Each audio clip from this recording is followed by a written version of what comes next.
విద్యుత్ స్మార్ట్ మీటర్ల ప్రక్రియను రద్దు చేయాలని, విద్యుత్ ట్రూ ఆప్ ఛార్జీలను వెంటనే రద్దు చేయాలని సిపిఎం ఆధ్వర్యంలో కళ్యాణదుర్గం పట్టణంలో స్థానిక తహసీల్దార్ కార్యాలయం నుండి ఆర్డీఓ కార్యాలయం వరకు ర్యాలీగా వెళ్లి ఆర్డీఓ కార్యాలయం ఎదుట ధర్నా చేపట్టారు. అనంతరం ఆర్డీఓ కార్యాలయం ఏఓఎన్ ఈశ్వరమ్మకు వినతి పత్రం అందజేశారు. సిపిఎం జిల్లా కమిటీ సభ్యులు అచ్యుత్ ప్రసాద్ మాట్లాడుతూ రైతులు ప్రజల పాలిట ఉరితాలుగా మారనున్న విద్యుత్ స్మార్ట్ మీటర్ల బిగింపు ప్రక్రియను తక్షణమే నిలిపివేయాలని డిమాండ్ చేశారు.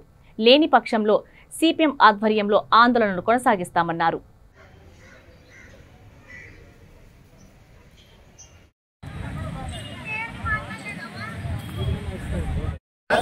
స్మార్ట్ మీటర్ల ప్రక్రియను వెంటనే రైతులకు ప్రజలకు శాపంగా మారిన స్మార్ట్ మీటర్ల ప్రక్రియను వెంటనే సిపిఎం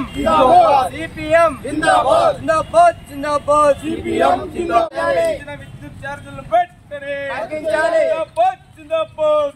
తగ్గించాలి, పెరిగిన నిత్యావసర సరుకులు వెంటనే సిపిఎం సిపిఎం జిందాబాద్ జిందాబాద్ జిందాబాద్ జిందాబాద్ సిపిఎం జిందాబాద్. స్మార్ట్ మీటర్ల ప్రక్రియను వెంటనే స్మార్ట్ మీటర్ల ప్రక్రియను వెంటనే ప్రధానంగా ఇప్పుడు ప్రతి ఇంటికి దీనికి స్మార్ట్ మీటర్లు అదే కాకుండా వ్యవసాయ పంప్ సెట్లు కూడా స్మార్ట్ మీటర్లు పెట్టాలని చూస్తున్నారు. అంటే ఇప్పటికైతే ప్రజలకు ఏమి ఇబ్బంది లేదంటున్నారు, కానీ దాని ద్వారా రీఛార్జ్ ద్వారానే అది చేస్తున్నారు. ఇప్పటికే ఆల్రెడీ కొన్ని చోట్ల ప్రభుత్వ కార్యాలయాన్ని చోట్ల కొన్ని జిల్లాల్లో పెట్టేశారు. ఇప్పుడు కూడా మన జిల్లాలో పెట్టాలని ఆల్రెడీ ప్రక్రియ అంతా ఇది చేసింది.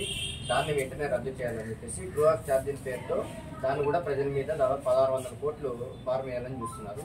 ఆ ప్రక్రియను కూడా వెంటనే నిలిపి చేయాలని మీ ద్వారా ప్రభుత్వానికి తెలియజేస్తుంది. ఈరోజు కళ్యాణదుర్గం పట్టణంలో సిపిఎం ఆధ్వర్యంలో ఈరోజు ఆర్డీఓ కార్యాలయం వద్ద ధర్నా చేపట్టడం జరిగింది. ప్రధానంగా ఈరోజు రాష్ట్రంలో వ్యవసాయ పంప్ సెట్లకు అలాగే ప్రతి ఇంటికి విద్యుత్ స్మార్ట్ మీటర్ల ద్వారా ఈరోజు ప్రజల మీద నడ్డి పెట్టేదానికి ఈరోజు ప్రభుత్వం పూనుకుంది.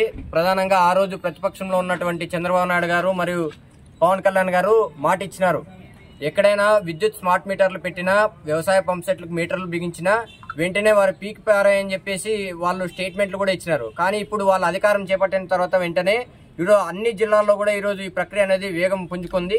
అయితే ఆ స్మార్ట్ మీటర్లను పెట్టే ప్రక్రియను వెంటనే రద్దు చేయాలని ఈరోజు సిపిఎం పార్టీ ఆధ్వర్యంలో ఆందోళన చేస్తున్నాం.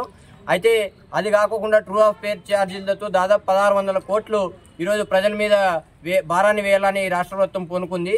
అయితే కేంద్రంలో ఉన్నటువంటి బీజేపీ ప్రభుత్వం ఆనాడు వాళ్ళు తీసుకొచ్చిన ప్రతిపాదనను అప్పటి ప్రభుత్వం వైసీపీ ప్రభుత్వం దాన్ని చేసేటప్పుడు ఇప్పుడున్నటువంటి కూటమి ప్రభుత్వం వ్యతిరేకించినా కూడా ఇప్పుడు వాళ్ళ అధికారం చేపట్టిన తర్వాత వెంటనే ఈ ప్రక్రియను మరింత వేగంగా ముందుకు తీసుకుపోతున్నారు. అయితే ఇది ప్రజలకు రైతులకు తీవ్ర ఇబ్బందులకు గురి చేసే ప్రక్రియ కాబట్టి వెంటనే ఈ స్మార్ట్ మీటర్ల ప్రక్రియను రద్దు చేయాలని చెప్పేసి మేము సిపిఎం పార్టీగా ఆందోళన చేస్తున్నాం. అలాగే ఈ మధ్య కాలంలో నిత్యావసర సరుకులు పూర్తిగా పెరిగిపోయినాయి. దీని మీద ప్రభుత్వం ఏమాత్రం స్పందించడం లేదు. వెంటనే పెరిగిన నిత్యావసర సరుకులకు తగ్గించాలని చెప్పేసి కోరుతున్నాం.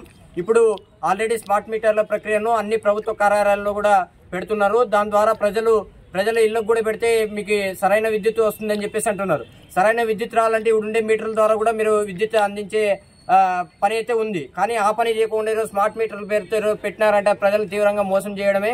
ఈ రోజు మీరు అధికారం వచ్చిండేది ఆనాడు ఏదైతే విద్యుత్ స్మార్ట్ మీటర్లు ట్రూ ఆప్ ఛార్జీలు పెడతారని చెప్పేసి వైసీపీ ప్రభుత్వం చెప్పిందో దానికి ఆ ప్రభుత్వానికి ఈరోజు గద్దెని దింపినారు. అయితే మీరు ఆ పని చేస్తే ప్రభుత్వం మీరు కూడా రానున్న రోజుల్లో తీవ్రంగా దీని గురించి ఆలోచించిన విషయం ఉంది. కాబట్టి ఇప్పటికైనా రాష్ట్ర ప్రభుత్వం వెంటనే దీని మీద మాట్లాడి ఈ జిల్లాలో చాలా చోట్ల ఈరోజు ఆల్రెడీ ప్రక్రియ అనేది కొనసాగుతుంది. వెంటనే ఆ ప్రక్రియను రద్దు చేయాలని, లేదంటే ఎక్కడైనా స్మార్ట్ మీటర్లు పెట్టాలని చూస్తే అక్కడ వెళ్ళి మేము సిపిఎం పార్టీగా అడ్డుకొని వాటన్నిటి కూడా విధ్వంసం చేయడానికి కూడా మేము సిద్ధంగా ఉన్నామని ఈ రాష్ట్ర ప్రభుత్వానికి హెచ్చరిస్తున్నాం.